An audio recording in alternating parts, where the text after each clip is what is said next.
Hello everyone, আসসালামু আলাইকুম। Welcome to Jimmy's journey. কেমন আছেন আপনারা সবাই? আশা করি ভালো আছেন যে যেখানে আছেন। চলে যাচ্ছি চিটংয়ে সকাল সকাল ট্রেন জার্নি করে। তো আমাদের সাথেই থাকুন। আমরা বাসায় চলে আসলাম। এটা হলো আমাদের বাসা চিটংয়ের। সো অনেক দিন পর বাসায় এসেছি, তাই একটু ভিডিও ক্লিপ নিয়ে নিচ্ছি বাসায়। এইবার এসেছি আমি আমার হাজব্যান্ডের সাথে। এর আগে আমার হাজব্যান্ডের সাথে খুব একটা আসা হতো না, আমি একা একাই চলে আসতাম। এবার সে আসলো তার শ্বশুর বাড়ি। তো আশা করছি আমাদের সময়টা ভালো কাটবে, এবং হ্যাঁ, আল্লাহর রহমতে আমাদের সময়টা অনেক ভালো কেটেছে। এ হলো জাম্মি। এখন আমরা একটু নাস্তা করে নেব, তারপরে ফ্রেশ হয়ে খেতে বসবো। এই হলো আমার হাজব্যান্ড, সে এখন মিষ্টি আর পায়েস খাচ্ছে। পায়েস আমার খালামণি রান্না করেছে আর মিষ্টি দেওয়া হয়েছে ওকে। তারপর আমরা একটু ফ্রেশ হয়ে লাঞ্চ করতে বসে যাব। এই হলো হৃদয়, আমার ভাই। সে অনেক সুন্দর সুন্দর খাবার টেবিলে সাজিয়ে দিচ্ছে। অ্যাকচুয়ালি এবার মেজো আন্টি অনেক অসুস্থ ছিল। উনি অনেক অসুস্থ ছিল, অসুস্থ থাকার পর অনেক কষ্ট করে রান্না করছে। এই হলো গরুর মাংস, তারপর চিকেন সবজি, চাইনিজ সবজি সরি, তারপরে মুরগির রোস্ট, তারপরে এটা চাইনিজ একটা আইটেম মনে পড়ছে না এই মুহূর্তে, ডিম ভুনা, ডিমের কোরমা, রোস্ট, পোলাও, সবজি, সালাদ, এগুলো ছিল।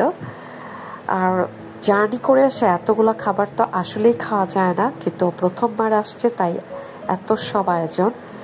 সো আমরা পুরোপুরি না খেতে পারলেও কিছু করে খেয়েছি, কিন্তু অনেক মজা লেগেছে। খাওয়া দাওয়া খুবই ভালো ছিল। আর মেজরিটি রান্না বরাবরই অনেক মজাদার। জাম্মি কোক সার্ভ করছে, আর এই হলো নিলয়। আর এখন দিচ্ছে মুরগির দ্রুস। আমাদের এখানকার নিয়ম অনুযায়ী জামাইকে প্রথম আসলে মুরগির দ্রুস দিতে হয়, কিন্তু মুরগির দ্রুস পুরাটা আমার হাজব্যান্ড শেষ করতে পারবে না, তাকে তুলি ভেঙে দিচ্ছে। এটা নর্মালি ভাবিরাই নাকি দিয়ে থাকে, আর আমার তো বড় ভাবি এখানে নেই। সো তুলি আমার ছোট ভাইয়ের বউ হয়, সো ওই দিচ্ছে, ওই ঘরের বড় বউ, এই জন্য ও দিচ্ছে। আর আমিও মজা করে খেলাম। এই হলো সব রান্নার ছবি। এরপরে আমরা বিকেলে ইয়ানার বার্থডে করছিলাম। ইয়ানা হলো আমার ভাই হৃদয় আর তুলির মেয়ে, বড় মেয়ে। আর ওই দিনই ওর বার্থডে ছিল, সো আমরা সেদিন বার্থডেটা করে নিচ্ছিলাম। এটা নভেম্বরের 8 তারিখ। সো এখন ওকে একটু সাজিয়ে দিয়েছি, ছোট্ট মানুষ। আর এর সাথে ওর ছোট বোন, ওর দাদা দাদির সাথে ও প্রথম ছবির ফটো সেশন করছে। এই যে সবাই ছবি তুলছে।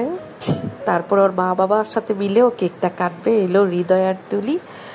সো ওই দিনটা জার্নির পরেও অনেক সুন্দর কেটেছে। সুন্দরভাবে একটা বার্থডে সেলিব্রেট করে ফেললাম ছোটোখাটো, ঘরোয়াভাবে। বেশিরভাগই আমাদের ঘরের মধ্যে ঘরোয়াভাবেই বার্থডে সেলিব্রেট করা হয়। সো এই জন্য অনেক মজা লাগলো। আরও অনেক সুন্দর সুন্দর ভিডিও সামনে আসছে। আশা করি আপনাদের ওই ব্লগগুলো দেখতে অনেক ভালো লাগবে। সে তার ফুপ্পিদের সাথে কথা বলছে, কারণ আমার দুইটা বোন, একজন ফিনল্যান্ডে, একজন বিবারিয়াতে আছে, সো আসতে পারে নাই। এগুলো আমাদের বার্থডের ছবি। আজ এই পর্যন্ত। সবাই ভালো থাকবেন। আল্লাহ হাফেজ।